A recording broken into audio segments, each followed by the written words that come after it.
En el libro de Daniel, repaso que he dado varias veces diciendo que este libro fue escrito por Daniel el profeta. Sabemos que Daniel era profeta porque Cristo lo dice. Cristo lo dice allí en Mateo 24:15.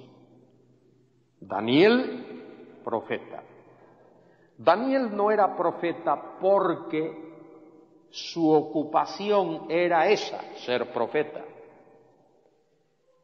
Isaías fue profeta en ese sentido. Su ocupación diaria, cotidiana, constante, era profeta. Lo mismo que Jeremías, lo mismo que Joel y otros. Daniel no. Daniel era un primer ministro en una corte pagana, en la corte donde Nabucodonosor era el gran rey.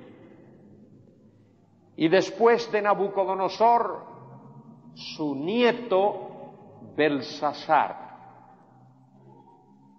Y después reyes medo-persas, Ciro el Grande, Darío el Medo y otros más.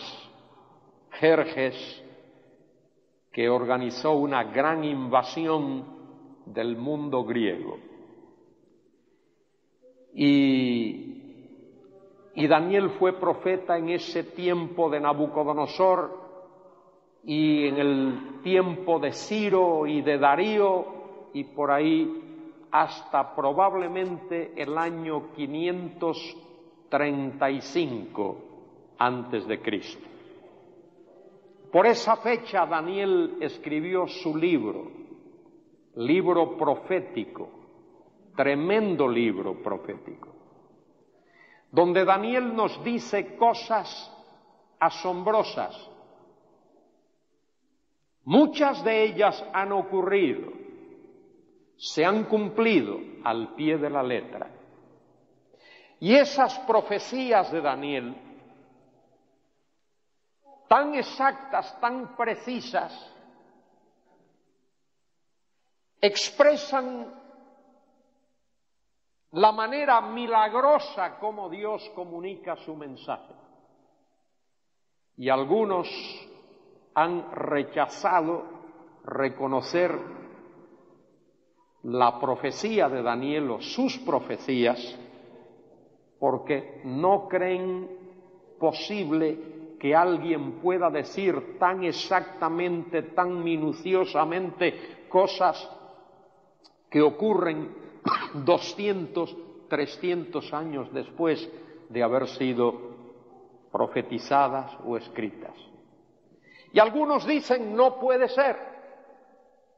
El autor de esas profecías tuvo que haber sido alguien que vivió posteriormente, años después, porque nadie puede escribir con tantos años de antelación lo que iba a ocurrir de una manera tan exacta, tan precisa, tan minuciosa. Pues Daniel lo hizo. Y lo hizo bajo el poder de Dios y bajo la autoridad de Dios y bajo la inspiración del Espíritu Santo. Así lo escribió Daniel. Daniel profetiza la existencia de 4 grandes imperios en el mundo. Y esos grandes imperios tuvieron lugar: Babilonia, Medo-Persia, el imperio greco-macedonio de Alejandro el Magno y el imperio romano. Los 4 grandes imperios. Y mire, hasta el día de hoy no ha habido un 5º gran imperio como esos 4. Ni lo va a haber. El quinto gran imperio del futuro no será de los hombres, será el reino de Jesucristo en la tierra. Cristo vendrá con poder, con gloria y con majestad. Vendrá con autoridad. Vendrá para poner orden en un mundo de caos, en un mundo caótico como el que estamos viviendo. Solo que el mundo, justamente antes de que Cristo venga, va a ser peor que este en el que estamos viviendo nosotros ahora. Eso fue lo que Dios le dijo a Abraham. En Génesis 15, 16, le dijo, tu descendencia va a ir a una nación. Y efectivamente la descendencia de Abraham fue a Egipto. Y va a permanecer allí 4 generaciones, 400 años. Y efectivamente la nación de Israel vivió en Egipto, el pueblo de Israel, la descendencia de Abraham, vivió en Egipto 400 años. Y entonces Dios le dijo a Abraham, cuando haya llegado a su colmo la maldad del amorreo, voy a sacarlos y los voy a traer a esta tierra.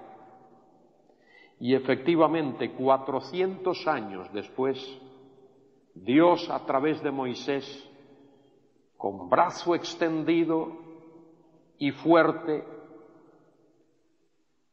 con voz de mando, con autoridad celestial, sacó al pueblo y lo puso en la tierra. Y esa es la tierra que llamamos la tierra de Israel, porque Dios se la dio.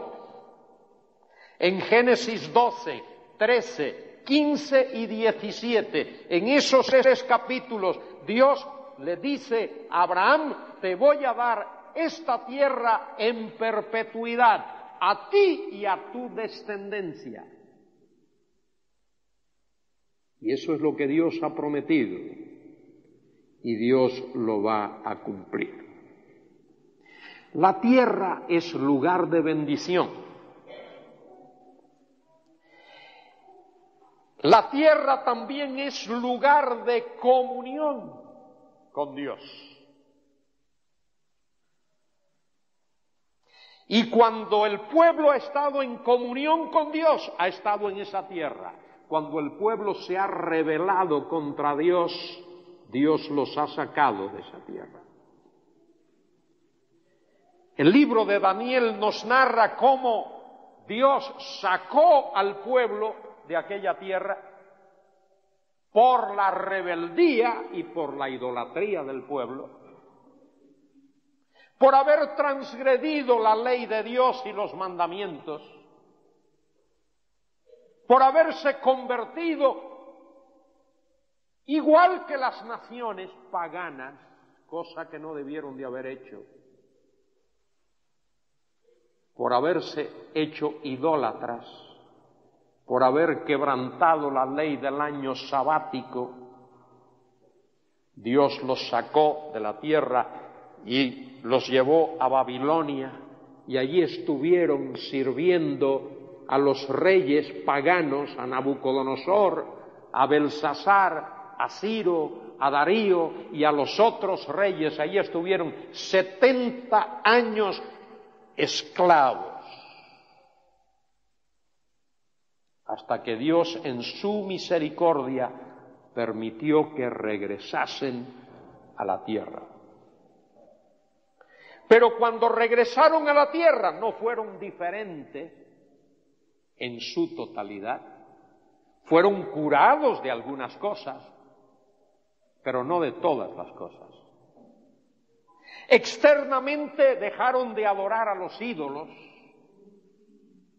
No se arrodillaban delante de las imágenes como hicieron en los tiempos antes del cautiverio en Babilonia.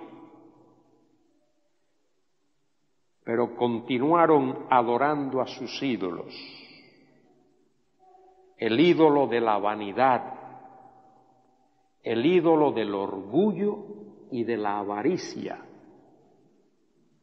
el ídolo de la hipocresía, el ídolo de la indiferencia,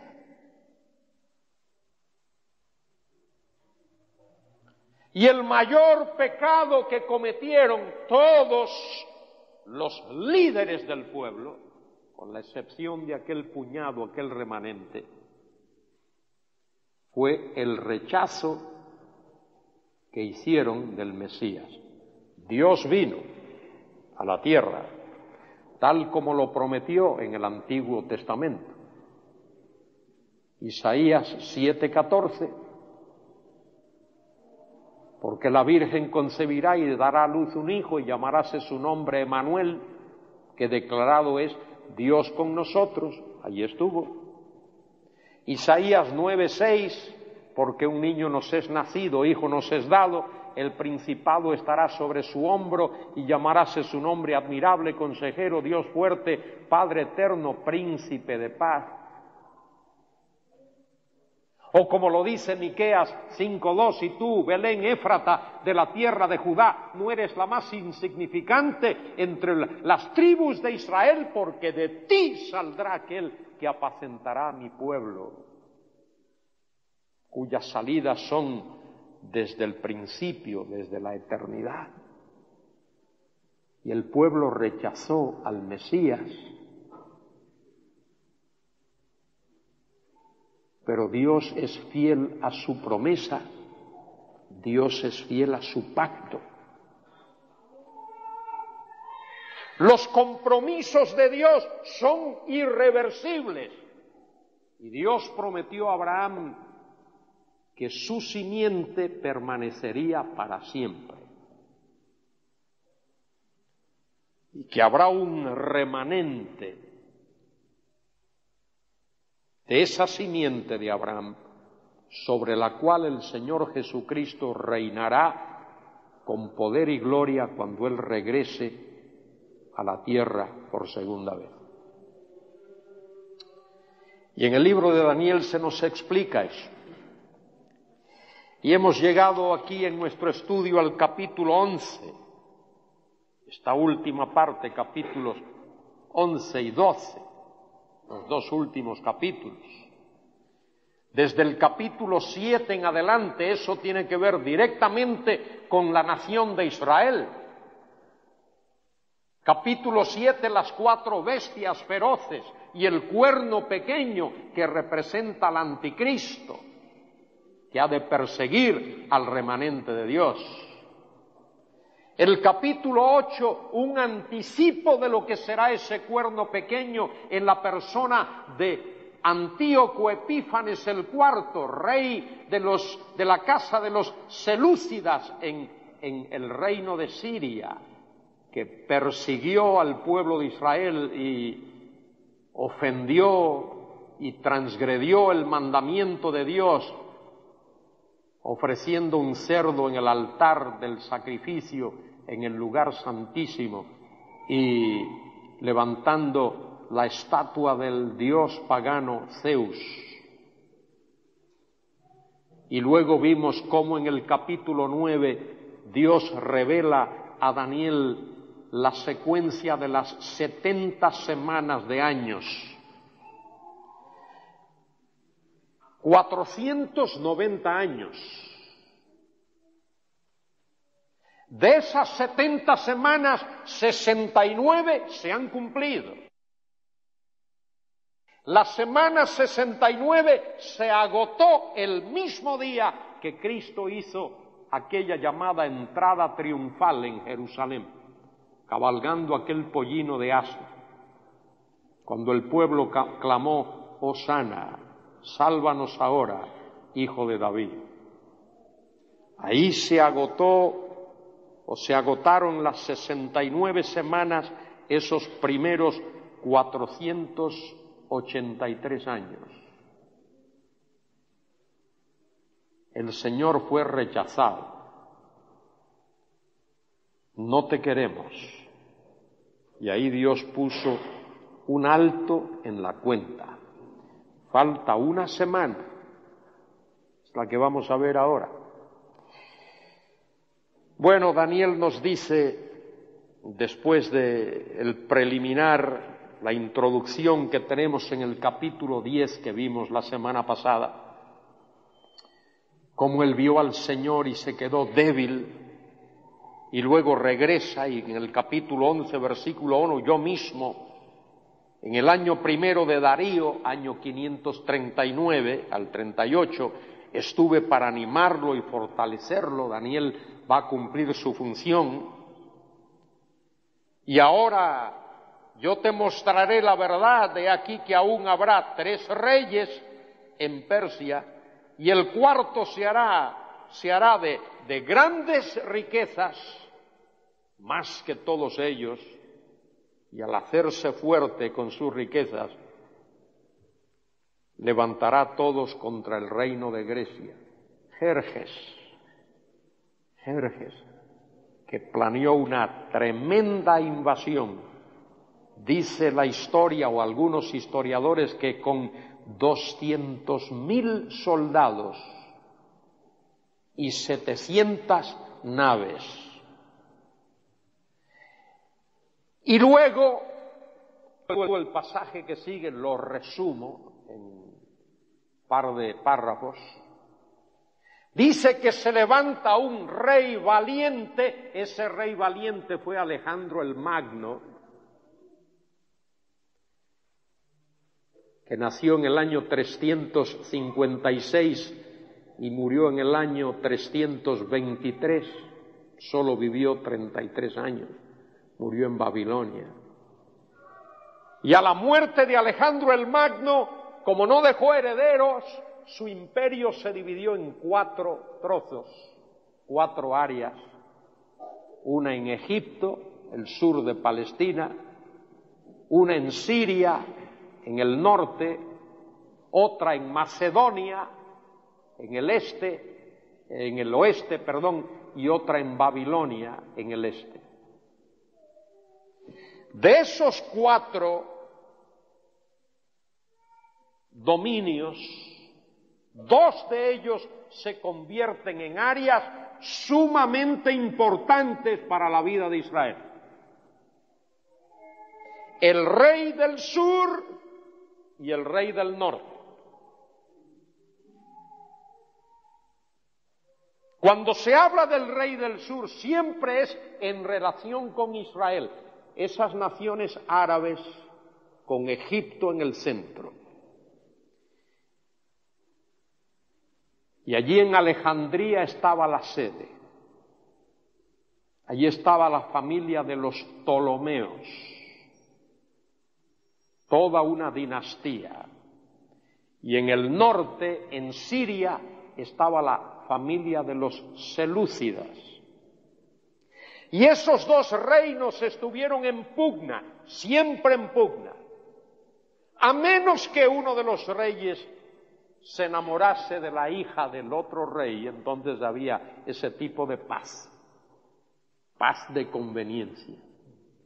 Bueno, los versículos desde el 3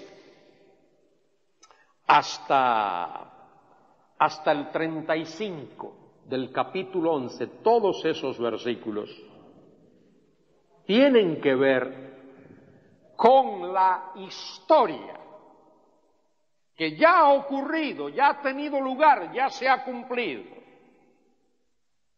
de lo sucedido allí en la tierra entre el tiempo de Alejandro el Magno, su muerte en el año 323, como he dicho,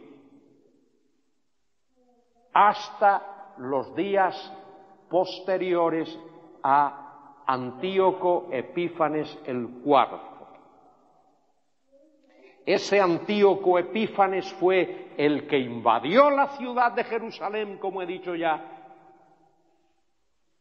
Entró en el lugar santo y en el lugar santísimo y se presentó allí como si él fuese el mismo Dios. Y Dios lo destruyó. Ese Antíoco Epífanes el IV fue un prototipo del anticristo, un precursor del anticristo. Antíoco Epífanes el IV hizo en la tierra, en la Palestina y sus alrededores, lo que el anticristo va a hacer universalmente. Dicho de otra manera, Antíoco Epífanes el IV hizo en miniatura lo que el anticristo va a hacer en grande. Va a hacer universalmente cuando surja en el escenario de la tierra. Ese anticristo que ha de surgir, en el capítulo 13 del Apocalipsis se le llama la bestia, por su carácter despiadado, bestial. En segunda los Tesalonicenses capítulo 2, el apóstol Pablo lo llama el hijo de perdición, el hombre de pecado, el inicuo, el que se levanta contra Dios, el que se hace pasar por Dios, el que se sienta en el templo de Dios y reclama adoración. Anticipo que nosotros los creyentes ahora no vamos a ver al anticristo. Nosotros ahora ni siquiera vamos a saber quién es, porque el anticristo va a hacer su aparición en el escenario de la tierra después de que la iglesia haya sido arrebatada. Y la iglesia puede ser arrebatada en cualquier momento, en cualquier día, a cualquier hora. No hay una fecha. Nada tiene que cumplirse para que ocurra el arrebatamiento de la iglesia. Todos los nacidos de nuevo seremos arrebatados. Los que hayan muerto serán resucitados. Los que estén o estemos vivos seremos transformados y como un solo cuerpo seremos levantados, alzados, para encontrarnos con el Señor en el aire. Y así estaremos siempre con el Señor. Eso es lo que dice la palabra. Eso es lo que dice San Pablo en 1 Tesalonicenses 4, del 13 al 18. Y es lo que dice en 1 Corintios 15, del 51 al 58. Ahí está escrito. Esos pasajes siempre han estado ahí. Mire, si tú eres un cristiano o una cristiana, si has nacido de nuevo,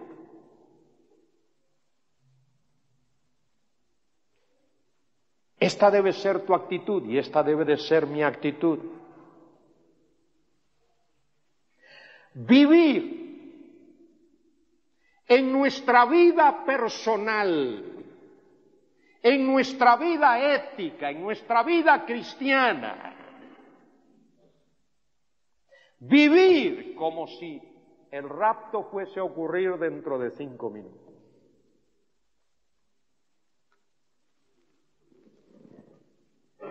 Planear como si fuese a ocurrir de aquí a 100 años.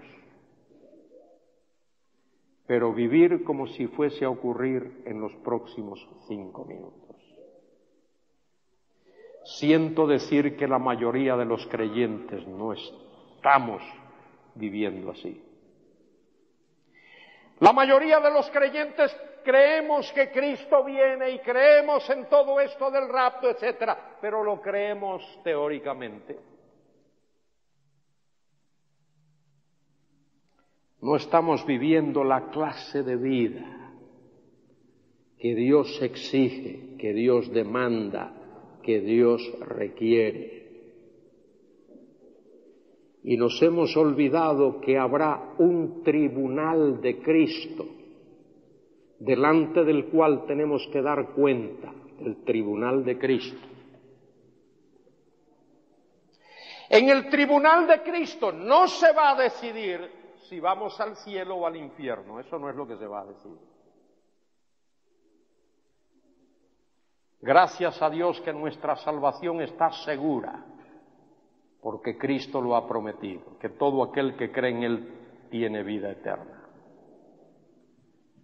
Pero Dios promete galardones y premios y coronas y parabienes.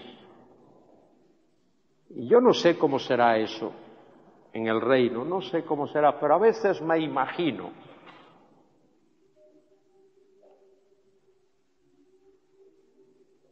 que nuestra cercanía al Rey en el reino,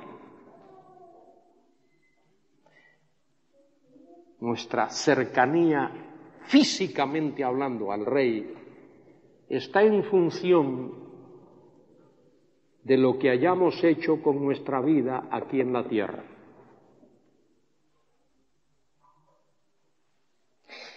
Como dice Santiago allí en el capítulo 4 de su epístola, el que se hace amigo del mundo se constituye enemigo de Dios. Si tú eres cristiano, ahora mismo, y tú estás viviendo en amistad y en cercanía y en comunión con el mundo aquí, no esperes que vas a estar en cercanía y en comunión con el Rey de Reyes allá en su reino. A lo mejor lo vas a ver de lejos, de lejos. Cuando vivía en Vigo,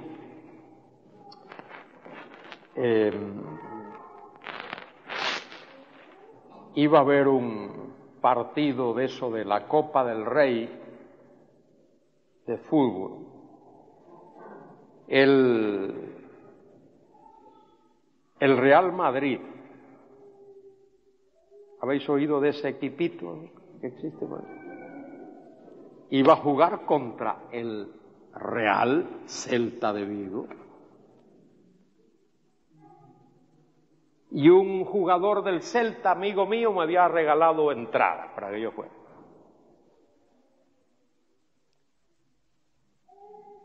Y fui. Pero había llovido ese día en Vigo, como suele llover en Galicia. Y cuando llego, todos los que debían de estar allá donde llueve se habían corrido hacia acá, en la entrada, y lo único que pude ver del partido era la cabecita de los jugadores. Lo que veía era cabezas moviéndose nada más. No veía los jugadores, porque estaba muy lejos.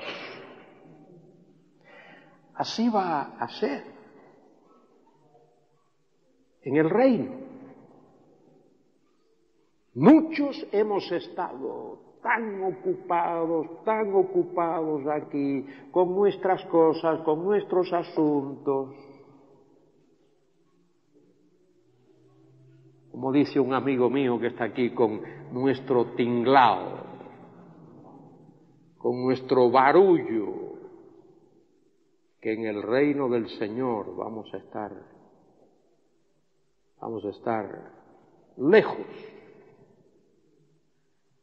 Decimos en gallego, longe, lejos.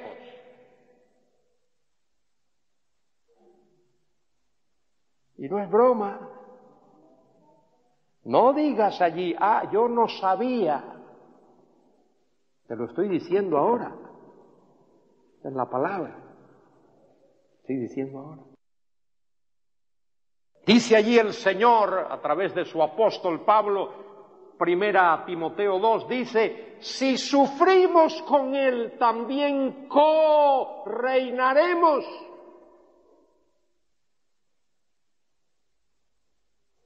Pero la mayoría de los creyentes, sufrir, no, sufrir es sufrir, no. Pues mira, hay una bendición para los que sufren por el Señor. Bueno, todo ese capítulo tiene que ver, y cuando llegamos al versículo 35 del capítulo 11, lo tomo ahí para que veamos la transición. También algunos de los sabios caerán para ser depurados y limpiados y emblanquecidos. Mire, sufrirán para ser depurados y limpiados y emblanquecidos hasta el tiempo determinado, porque aún para esto hay plazo. Los sufrimientos y las pruebas son para purificarnos y para limpiarnos a los hijos de Dios, a los hijos de Dios. Y ahora comenzando en el versículo 36, gramaticalmente hay un cambio. Y eso se observa en el texto original. Allá hay un cambio, como que Daniel entra en un tópico un poquito diferente del que ha estado tratando ahora. Hasta el versículo 35, del versículo 35 para atrás, esto abarca el tiempo de lo que ocurre entre Alejandro el Magno, su muerte en el año 323, y Antíoco Epífanes el IV, que es año 164, también antes de Cristo. Todo eso ocurre durante ese periodo de tiempo, casi 200 años. Y ahora entramos en el versículo 36, dice, y el rey hará su voluntad. Ese rey soberbio que hace su voluntad, eso se refiere al anticristo futuro. Al anticristo que hará su aparición en el escenario de la historia justo en el comienzo de la última semana, de la semana que falta, de la semana número 70 de las 70 semanas de Daniel. Los 7 años de la gran tribulación. Los 7 años de la gran tribulación, entre otras cosas, se caracterizarán por el ministerio, si quieres llamarlo así, el protagonismo del anticristo futuro. Y se le llama el rey que hará su voluntad. Y mire lo que hará este hombre. Se ensoberbecerá, se engrandecerá sobre todo Dios, y contra el Dios de los dioses hablará maravillas. Este individuo será lleno del poder de Satanás. Satanás le dará su autoridad, le dará su trono, le dará su reino. Este es el engendro mismo de Satanás, será el representante de Satanás en la tierra, la figura visible de Satanás en la tierra. Así como Jesucristo es la manifestación visible de Dios, Dios se hace visible en la persona de Cristo, así Satanás se hace visible en la persona del anticristo. Es su obra maestra, su engendro. Surge del abismo, dice Apocalipsis 13, del Tahum, el abismo.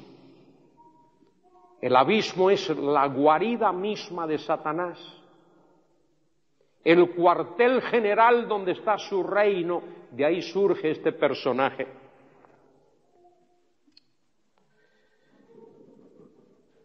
Contra el Dios de los dioses hablará maravillas y prosperará hasta que sea consumada la ira. Míralo bien. Prosperará hasta, adverbio de tiempo, hasta que sea consumada la ira. La ira se refiere a la gran tribulación. La gran tribulación terminará con la venida de Cristo en gloria a la tierra. Y es el Señor Jesucristo, Apocalipsis 19, del 11 al 16, es el Señor Jesucristo el que vendrá con poder, con majestad, con gloria, rodeado de sus ejércitos y con la espada que sale de su boca, es decir, su palabra. Él destruye al anticristo, lo mata.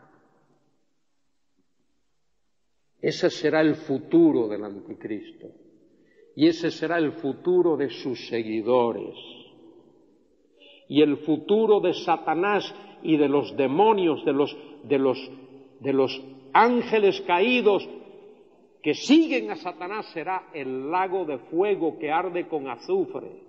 Y el futuro de todos aquellos que siguen a Satanás y siguen al anticristo será el lago de fuego que arderá con azufre. Y te lo estoy diciendo para que lo recuerdes, para que lo oigas, para que lo entiendas. No tienes excusa. No, yo no sabía, yo no había oído de esto. No, pues te lo estoy diciendo para que lo entiendas. Del Dios de sus padres no hará caso,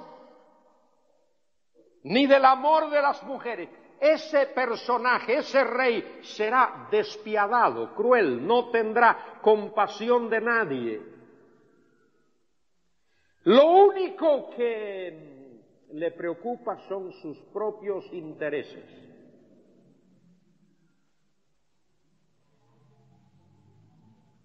Ni respetará a Dios alguno, porque sobre todo se engrandecerá. Él dirá, yo soy Dios, adórenme.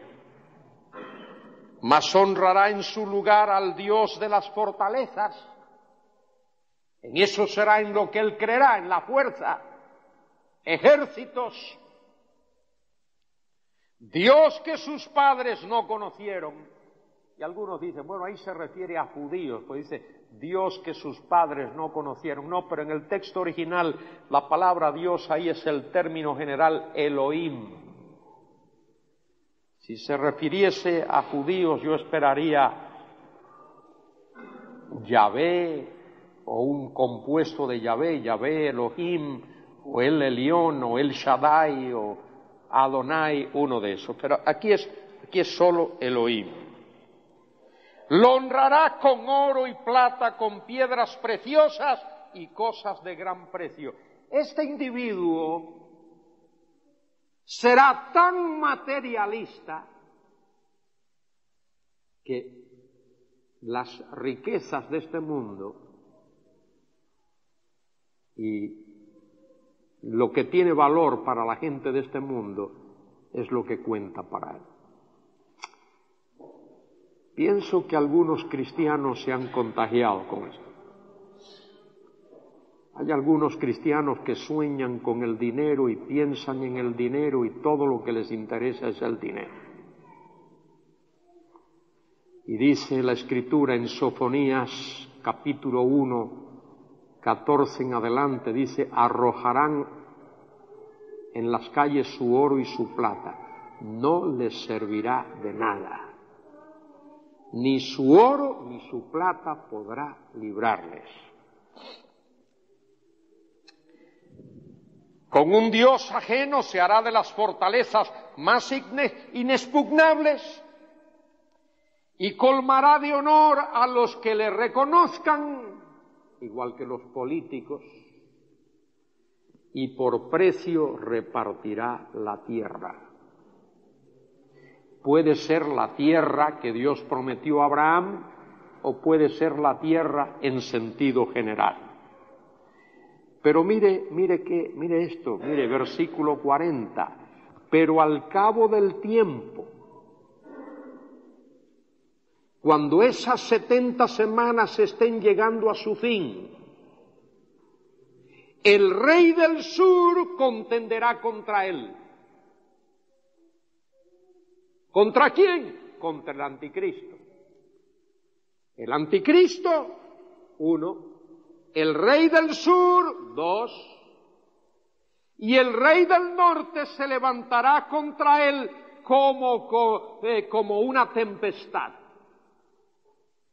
El anticristo, el rey del sur y el rey del norte. Tenemos 3 poderes, 3 áreas de gobierno, 3 áreas de influencia. Pero eso no es todo, un poquito más, como una tempestad. Con carros y gentes de a caballo y muchas naves, entrará por las tierras e inundará y pasará. Entrará a la tierra gloriosa. La tierra gloriosa es la tierra de Israel, la tierra que Dios prometió a Abraham. ¿Quién hará eso? El anticristo, con su poderío, con su ejército. Y muchas provincias caerán, mas éstas escaparán de su mano. Edom y Moab y la mayoría de los hijos de Amón. Extenderá su mano contra las tierras y no escaparán el país de Egipto. Y se apoderará de los tesoros de oro y de plata y de todas las cosas preciosas de Egipto. Y los de Libia y los de Etiopía le seguirán, es decir, conquistará a Libia y a Etiopía. ¿Cuál es la cosa aquí? Está el anticristo con su reino, pero tiene oposición el rey del sur, Egipto, el rey del norte, al norte de Israel, un conglomerado de naciones. Y ahora él invade al sur y se apodera de Egipto, destruye Egipto. Y a la confederación de naciones que están con Egipto, árabes posiblemente. Pero mire el versículo 44. Pero noticias del oriente, ese es el cuarto reino o área de influencia o poder. El anticristo, 1, el rey del sur, 2, el rey del norte, 3, y los reyes del oriente, 4 esferas de poder. El anticristo se encarga de destruir al reino del sur y a los poderes del sur. Pero dice el versículo 44, pero noticias del oriente y del norte lo atemorizan. Si uno lee Ezequiel capítulos 38 y 39, sabe lo que ocurre con esos reinos del norte o ese reino del norte. Dios ha de destruir al reino del norte, Dios lo ha de hacer Él, personalmente, milagrosamente. De manera que el anticristo destruye el reino del sur, Dios destruye el reino del norte y ahora quedan 2 fuerzas. Los reyes del oriente más el anticristo. Son los 2 grandes poderes, el equilibrio de poder, reyes del oriente. ¿Quiénes estarán ahí? Pues mire, todas esas naciones asiáticas, ahí puede estar la China, puede estar la India, puede estar el Japón, puede estar Indonesia, todas esas naciones. ¿Y quiénes estarán en la esfera del anticristo?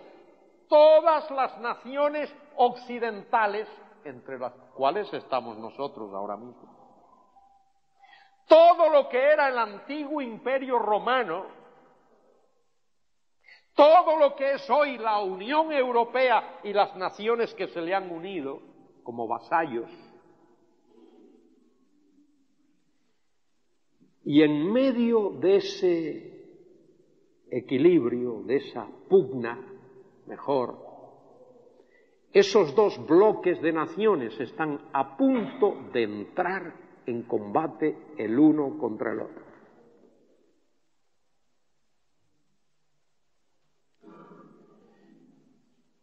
Se estará a punto de entrar en el más grande de los conflictos bélicos que habrá tenido lugar en la tierra.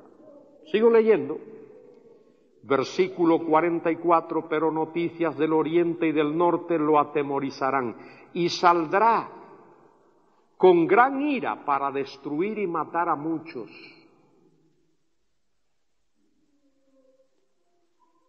Y plantará las tiendas de su palacio entre los mares y el monte glorioso, es decir, en la misma tierra de nuestro Señor, en Jerusalén y sus alrededores, o por allí, por algún sitio. El monte glorioso y santo, mas llegará a su fin y no tendrá quien le ayude. ¿Saben lo que ocurre? O lo que ha de ocurrir, algo así. Esas naciones del Oriente que he mencionado, la China, la India, el Japón, Indonesia y todas esas naciones del Oriente, arman su ejército y vienen por millones y millones de soldados. Dice la Escritura en Apocalipsis 16 que el río Éufrates se va a secar y el río Éufrates les será como la señal, la dirección, el camino que deben de coger esos ejércitos. Todas las invasiones que entraban en la Palestina cogían esa ruta, la creciente fértil, y luego bajaban justo la ruta que sigue el río Éufrates. Y cuando esos dos grandes bloques, esos dos grandes ejércitos, están a punto ya de entrar en combate, ocurre la señal en el cielo, Mateo 24, como el relámpago que se extiende del oriente al occidente, así será la señal de la venida del Hijo del Hombre, la señal de que Cristo viene. Y esos dos bloques de naciones que han estado a punto de entrar en combate, en lugar de pelearse el uno contra el otro, se unen sus fuerzas, unen sus ejércitos para pelear contra el Cristo glorioso que viene. Eso es lo que dice el Salmo 2. El Salmo hay que leerlo con cuidado. Dice algo así: ¿por qué se amotinan las gentes? Y los pueblos piensan cosas vanas. Se unirán, se mancomunarán las naciones de la tierra y sus príncipes y sus grandes, y dirán: echemos de nosotros sus cuerdas, rompamos sus ligaduras. Eso equivale a decir que no reine sobre nosotros. Y el que está en los cielos se reirá y les dirá: necios, si yo he puesto a mi rey sobre Sión, mi santo monte. Y el Señor vendrá, el Señor vendrá. Pero antes de su venida, su pueblo, su nación, Israel, ha tenido que pasar por esa semana 70, esa última semana. Leo los versículos estos del capítulo 12, dice: en aquel tiempo, en esa semana número 70, en aquel tiempo, se levantará Miguel, el gran príncipe que está de parte de los hijos del pueblo, de tu pueblo, y será tiempo de angustia. Esa es la gran tribulación, cual nunca fue desde que hubo gente hasta entonces. Pero en aquel tiempo será libertado tu pueblo. ¿Cuál pueblo? ¿Cuál pueblo? ¿Ah? ¿Nadie sabe? ¿Cuál pueblo? el pueblo de Israel, el pueblo de Abraham, pero no todo judío. Mire qué clara es la palabra, mire qué clara. Siga leyendo, siga leyendo. Será libertado tu pueblo. ¿Quiénes? Todos los que se hallen escritos en el libro. ¿Quiénes son los que se hayan escrito en el libro? ¿Quiénes son? Aquellos que han alzado sus ojos al Mesías, aquellos que han puesto su fe en el Señor, aquellos que han creído en Él, aquellos que han lavado sus ropas y las han emblanquecido por la sangre del Cordero. Ese es el remanente. Y en ese remanente el Señor va a cumplir su promesa. La promesa que Él hizo a Abraham de darle esa tierra en perpetuidad. Y ahora dice, y muchos de los que duermen en el polvo de la tierra serán despertados. Esa es la resurrección de los santos del Antiguo Testamento, desde los días de Abel, o podríamos decir de los días de Adán en adelante, los santos del Antiguo Testamento. Los que duermen en el polvo de la tierra serán despertados. Esos que serán despertados será para vida eterna. Y los otros, los que no sean despertados, que tendrán que esperar los 1000 años del milenio, la gran resurrección de aquellos que han de comparecer delante del gran trono blanco para vergüenza y confusión perpetua. Los entendidos, los que entienden y los que creen, los entendidos resplandecerán como el resplandor del firmamento, y los que enseñan la justicia a la multitud como las estrellas a perpetua eternidad. Esa es la bendición para aquellos que ponen sus ojos en Dios y en el Mesías y en las cosas de Dios, y que dan prioridad a Dios. ¿A quién estás sirviendo tú ahora? ¿Te estás sirviendo a ti o estás sirviendo a Dios? ¿Quién ocupa el primer lugar en tu vida? ¿Tus intereses o los de Dios? Es una pregunta que tú tienes que contestar, una pregunta que yo tengo que contestar en mi vida. El Señor le dice a Daniel, pero tú, Daniel, cierra las palabras y sella el libro. Hasta el tiempo del fin, muchos correrán de aquí para allá y la ciencia se aumentará. Y hemos visto algo de eso en nuestra propia generación. Nunca había sido tan fácil y tan rápido viajar, nunca había habido medios de comunicación como los que hay ahora. Nunca había habido medicamentos como los que hay ahora, nunca había habido métodos científicos como los que hay ahora. Y habrá más. Yo, Daniel, miré y he aquí otros 2 que estaban de pie, el uno a este lado del río y el otro al otro lado del río.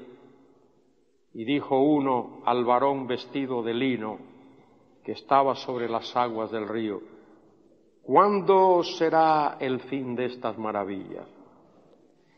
Y la idea ahí no es tanto cuándo.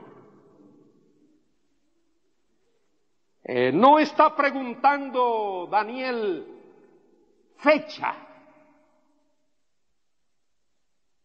sino está preguntando por acontecimientos, por circunstancias.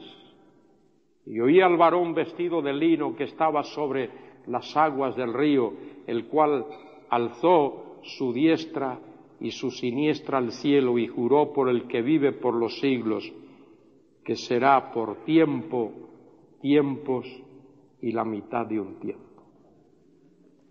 No está pidiendo fecha en cuanto, dame el año, el mes y el día cuando esto va a ocurrir, sino dame las circunstancias, la duración. Y Dios le dice que ese periodo duro y difícil para el pueblo de Israel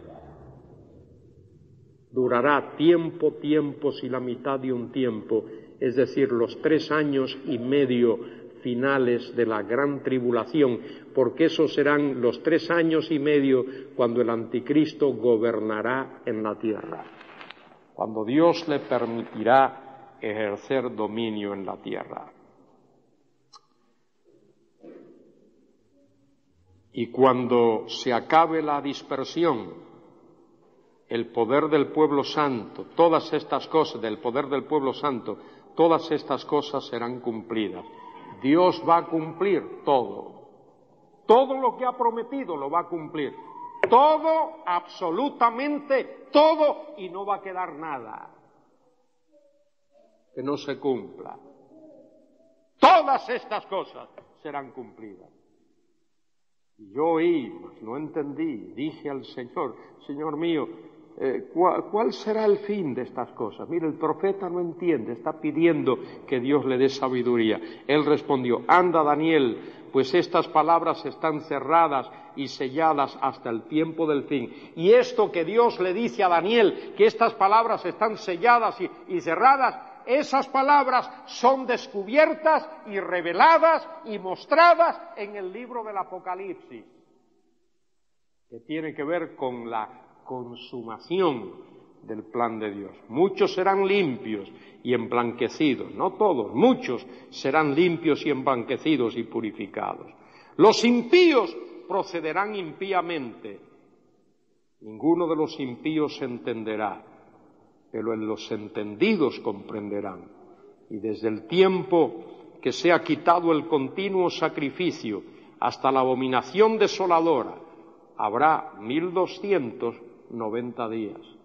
No 1260, 1290, porque habrá un tiempo para purificar, para limpiar la tierra, para prepararla para que el Señor reine. Y un poquito más, dice allí, ahora versículo 12, bienaventurado el que espere y el que llegue a 1335 días.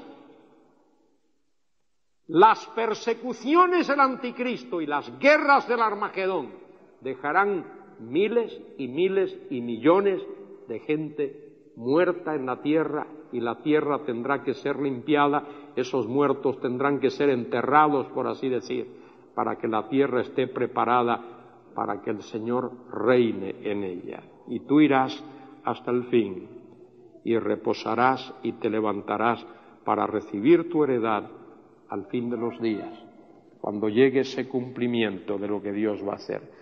Quiero referirme en un momentito de tiempo al pasaje que nos leyó el hermano Emiliano al principio de esta reunión en Ezequiel capítulo 20. No voy a leer todos esos versículos, pero voy a leer desde el 33 hasta el 38. Ezequiel 20, 33. Vivo yo, dice Jehová el Señor, vivo yo, dice Jehová el soberano, que con mano fuerte y brazo extendido y enojo derramado he de reinar sobre vosotros. Con enojo, dice, he de reinar sobre vosotros. Y os sacaré de entre los pueblos. Dios va a recoger a toda la simiente de Abraham, el remanente de entre los pueblos, esos que han puesto su fe en el Mesías. Lo que ha ocurrido en Israel desde el año 1948 hasta el día de hoy no es el cumplimiento. Esos judíos están en la tierra hoy allí en incredulidad. La mayoría de ellos no creen en Dios ni en nada. Son ateos y agnósticos. La mayoría de ellos. Cuando Dios haga la recogida de su pueblo y los lleve allí, esos que Él va a llevar allí irán creyendo. Sigo leyendo.